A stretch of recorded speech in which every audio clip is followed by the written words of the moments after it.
Welcome to the podcast. If you'd like to listen to an ad-free version of this episode and all of our episodes, then search True Crime Today Premium Plus on Apple Podcasts and press subscribe. That's our premium channel where all of our ad-free and advanced episodes live, all in one place. True Crime Today Premium Plus. Search it on Apple Podcasts and press subscribe. Even try it for 3 days free. Some secrets are kept in the basement, others in the morgue. Welcome to Hidden Killers with Tony Bruschi, featuring defense attorney and host of the podcast, Defense Diaries, Bob Motta. Well, we all know the verdict in the trial of Richard Allen. He has been found guilty of murdering the two little girls, Abby and Libby, in Delphi, Indiana in 2017. That's what the jury came back with as a verdict. Keep in mind, as I've been saying, I'm saying they only saw about 25% of the case. Bob Motta was actually in the courtroom every single day reporting on it for Defense Diaries, his podcast, and for us. My goodness, it's been a little while since I've got a chance to catch up with you. Take us through the end of this thing. Take us up to closings and what was the atmosphere in that courtroom? Because I think a lot of us were very surprised by this verdict. Yeah, it was it was a bit of a whirlwind towards the end. Like there was, I think, a little bit of surprise how quickly the defense ended its case in chief. Mm-hmm. I think, like, even some of the jurors, I saw some raised eyebrows when Brad Rosie, one of the defense attorneys, said defense rests. They're like, really? So I think that took the jury by surprise a little bit. It took me by surprise a little bit as well. Mm-hmm. And then as we kind of went into the verdicts and the deliberations, it was a wild atmosphere out there. I mean, there was always a big crowd out there. I did a bunch of lives, like man on the street interviews, just trying to talk to anybody and everybody that would be willing to talk to me on the lives. And it was really interesting, man. It was interesting. Tons of locals, tons of Indiana residents, just to kind of hear what their thoughts were on this thing. And, a lot of people were of the same mindset because I was not cherry picking. Yeah. You know what I mean? These were folks I didn't know.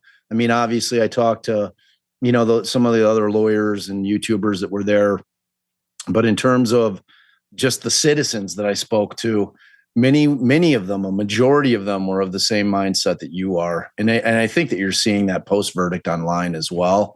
Just a lot of people are like, wow, this is a thing. And it's truly my hope that someday that the videos of Richard Allen in his cell are made public so that people can have a real understanding of what happened in this case and how an American citizen was treated in that prison for 13 months, not just solitary, but just allowing him to remain in there, knowing that he was psychotic was, excuse me, beyond inhumane, Yeah. And I think the world deserves to see it, in order to try to secure a verdict under the guise of trying to keep him safe, that they allowed that to happen, and not only allowed it to happen, but really put everything in place for it to happen. Mm-hmm. I think that people are going to be way more shocked than they are just sitting back, kind of hearing about it. It's kind of one of those things you have to see it to believe it. Mm-hmm. I want to ask about that because obviously we've been talking about this for more than a year while he was in solitary confinement. And that really seemed to be the big thing that we were talking about. He gets almost get a new trial free card just because of the abuse that was in there.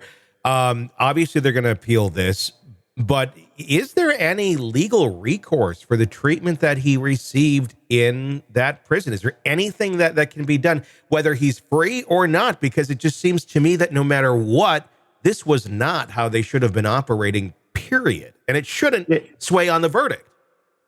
Yeah, I mean, the problem is, certainly they can try to file suit against, the IDOC, against Centurion, who was the one who put, his psychologist in there, who has got a lot of issues in terms of her treatment. I mean, she was digging into his case like long before he became her patient, and continued to dig in after he was her patient, and was relaying information to him that we'll never know. Yeah. What exactly she said and what she didn't say. We because she destroyed all of her written notes, so we're left with what she says and what she put into the system, claiming that it was from her notes, but I mean, with any kind of lawsuit against the IDOC, you've got, governmental immunity. It's very difficult. And frankly, at this point, as a convicted felon, any kind of recompense he'll get, sorry, I got a frog in my throat. Any kind of recompense he'll get probably would go to the families in restitution. Yeah. It's like they would probably file suit and say, okay, well, if he gets any money, we want it in restitution. So I don't know that there's ever going to be anything that's going to be able to be done about it. I think that the best remedy is going to be exposure of what happened in our country with this case and this individual, and that people become outraged and we put our foots down and we say that this is not the country that we live in. This is not what our Constitution says should happen to the people that are presumed innocent. And, we've got to fight back. Like, we can't allow that to start happening. Is that going to become the norm? Yeah. Now they're like in a case like this, they're going to say, you know what? We made it through with Richard Allen and we got that verdict. In every case where you got circumstantial evidence, it's not real powerful. Let's try throwing him in prison. Let's see if we can break him for, 13 months. Let's see if we can get it done there. Let's see if we can get those confessions. Is that our new MO? Is that what's going to become the norm? I don't know. I mean, I hope not. Yeah. But I mean, it kind of does set a precedent where it worked. I mean, you're not breaking him. That's the thing. And that's I know you're not saying that yourself, but there's ignorant people out there who think that by doing this, you're going to break him and he's going to, no, you're going to break him, but you're not going to get accurate information out of him. You're going to break him. Right. Full stop. Full stop. And you'll get whatever you get out of that, but none of it's valid because you broke someone. Right. Which is frankly going to be probably the most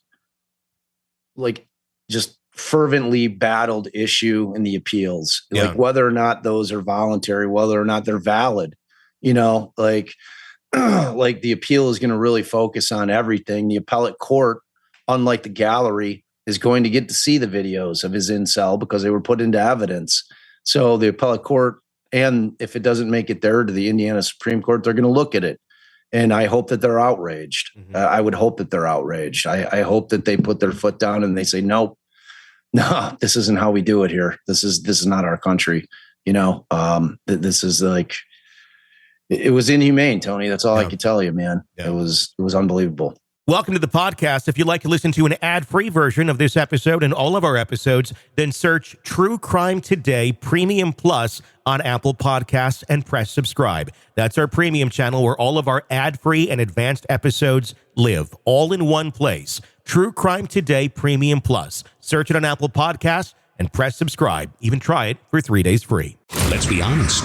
Nothing kills the thrill of a good murder mystery like a commercial for laundry detergent. It's like someone slapping a closed sign on your favorite dive bar. But you're not here for that, are you? You're here for the good stuff. So ditch the ads and upgrade to True Crime Today Premium Plus on Apple Podcasts. With True Crime Today Premium Plus, you get your crime straight. No chaser. Commercial free with extended interviews and early access. It's like getting the bartender's special when the bar's already closed. Search for True Crime Today Premium Plus on Apple Podcasts. Subscribe and drink it all in.